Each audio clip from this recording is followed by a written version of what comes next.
Donc, bonjour à toutes, bonjour à tous. Je vais vous faire l'analyse de l'équipe de France Espoir globale sur ces éliminatoires qui n'ont pas été qualifiés encore une fois. Donc, je ne vais pas faire une analyse seulement du match d'hier vu qu'il a servi à pas grand-chose, même s'ils ont fait ce qu'ils avaient à faire pour une fois, mais malheureusement, ça n'a pas suffi pour se qualifier. Donc, voilà. Encore une fois, ça sera un Euro Espoir sans l'équipe de France. Comme on en a l'habitude depuis plus de 10 ans, c'est à peu près toujours comme ça. Donc, ce coup-ci, toujours pareil, donc ça s'est joué à peu de choses, ils n'y ont pas été. Ce coup-ci, ils sont même pas en barrage, d'habitude ils étaient au moins en barrage. Après, là ils sont même pas. Donc globalement, les qualités elles y sont les qualités, elles y sont sur le terrain IAT. Il y a des joueurs de qualité comme Haller en attaque qui est titulaire aux Pays-Bas et qui est un des meilleurs buteurs du championnat. Comme Dembélé qui est à l'heure actuelle un très bon joueur à Dortmund et qui était déjà un très bon joueur à Rennes et qui est en train et ça sera sûrement un futur très grand joueur. Le talent il est là. Après, il y a Rabiot qui, bon, pour l'instant, il joue pas trop au PSG parce que je crois qu'Unai Emery, il a décidé de pas faire jouer les Français. Mais globalement, c'est un joueur. Il y a Tolisso qui est un des cadres, le Lyonnais. Et avec ça, ils n'arrivent pas à se qualifier. Globalement, on va dire clairement, ça serait bien qu'il y ait un entraîneur capable de cette équipe. Parce que certes, Monkowski est pas le meilleur entraîneur du monde. Faut pas oublier que personne ne la veut sa place, quoi. Parce que à un moment donné, Sagnol il y a été, il a démissionné peu de temps après. Il est pas resté longtemps. En plus, il y a eu une embrouille avec Mbula, ancien joueur de l'OM. Euh, donc euh, il est pas resté long.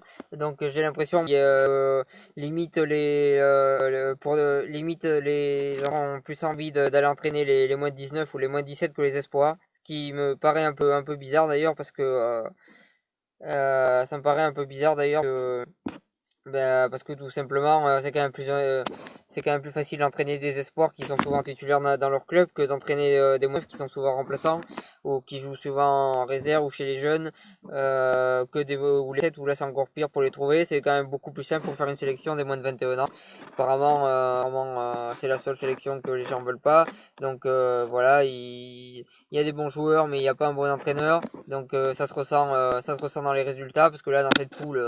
La Macédoine qui se qualifie, j'ai envie de dire que l'équipe de France est 100 fois meilleure, l'équipe de France est 100 fois meilleure que cette équipe de Macédoine, et qu'à la fin elle se qualifie pas, même elle est meilleure que l'équipe et à la fin elle est pas qualifiée. Il y a des bons joueurs, mais sur le terrain il se passe jamais rien. La dernière fois, ils se font éliminer par la Suède, là où il y a Kurzawa qui fait cela aux Suédois, ce qui leur a bien donné envie de mettre des buts après. Ils n'auraient pas chambré, je pense que l'équipe de France se serait qualifiée. Malheureusement, ça n'a pas été le cas. Après, on peut vraiment en vouloir à Kurzawa parce que les Suédois étaient assez chambreurs aussi ce match-là. Euh, par contre, euh, Par contre, il y a eu des éliminations limites comme au Stade Gampier, il me semble en 2003 ou en 2004, avec une équipe composée de Djibril Cissé côté France face au Portugal de Cristiano Ronaldo à l'époque qui était en espoir, où s'est éliminé au Stade Gabriel Montpied de manière pas très correcte, où à l'époque c'était Domenech, il me semble, l'entraîneur d'ailleurs. Euh, il s'était fait éliminer de manière pas très correcte, mais bon, ils étaient encore pas qualifiés. Et, euh, et voilà, et là c'est encore pareil, ils seront pas qualifiés, sauf que là ils jouent même pas les barrages. Moi je pense qu'il faut vraiment changer d'entraîneur, mettre un bon entraîneur. Voilà, je sais pas vraiment pourquoi personne veut ce poste d'entraîneur en équipe de France Espoir. Je sais pas. Après la fédération, je pense que c'est aussi à eux de chercher. À un moment donné, Le Gret, qui est une personne que je n'apprécie pas, qui a quand même foutu la moitié des gens dehors quand il est arrivé à la fédération en disant qu'il le gérait comme une entreprise. J'ai envie de dire que c'est un peu dégueulasse ce qu'il a fait. Donc c'est quelqu'un que j'apprécie tout, et j'ai même envie de lui répondre que, à la place de dire à tous les interviews qui veulent le retour de Karim Benzema en équipe de France, il ferait mieux de s'occuper de qui va entraîner l'équipe de France Espoir. Parce que pour l'instant, la seule chose que le gagne depuis qu'il est là, c'est d'avoir appelé Didier Deschamps comme sélectionneur. Et d'ailleurs, heureusement que Didier Deschamps ne l'écoute pas dans ses de sélectionner des joueurs, parce que sinon on aurait une équipe qui gagnerait beaucoup moins de matchs. Donc heureusement qu'il ne l'écoute pas, et heureusement que Deschamps qui décide et pas lui qui décide, parce que parce que parce que ce parce que sinon ça serait une catastrophe. Voilà. La fédération a toujours été présidée par de bas niveau, je trouve, depuis pas mal d'années, depuis ce qu'elle est en 2010, fiasco total. Après il y a eu donc Le Gret, il y en a eu un intermédiaire que j'ai oublié le nom, mais enfin globalement c'est pas terrible.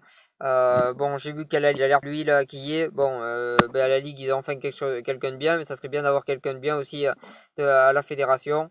Enfin bon, bref, c'est pas le sujet. L'équipe de France, encore une fois, disputera pas cet Euro. Après, il y a des équipes, j'ai vu comme les barrages, alors que je regardais l'effectif de l'Espagne en e-sport. Et il y a vraiment des grands joueurs sur le papier. Et finalement, les barrages, ils ont fini derrière la Suède. La Suède, ancien gagnant de cette compétition, on se rappelle face au Portugal au tir au pénalty, il me semble. Donc voilà, ils sont pas qualifiés, ils sont en barrage, euh,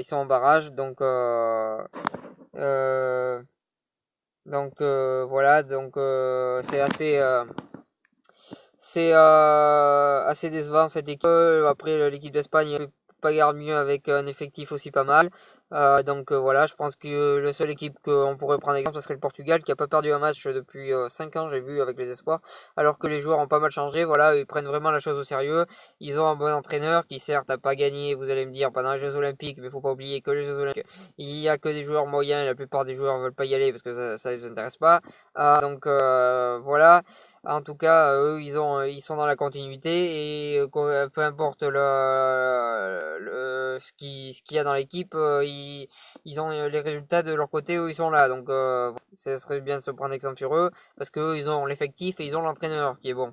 Nous, on a un très bon effectif, mais il se passe rien sur le terrain, quoi. Une fois, ça sera un euro d'espoir sans l'équipe de France.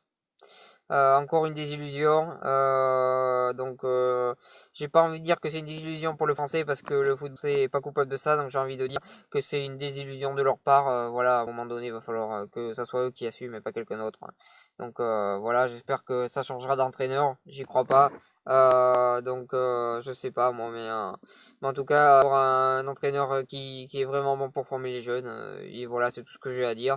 Donc j'espère que vous avez aimé cette vidéo.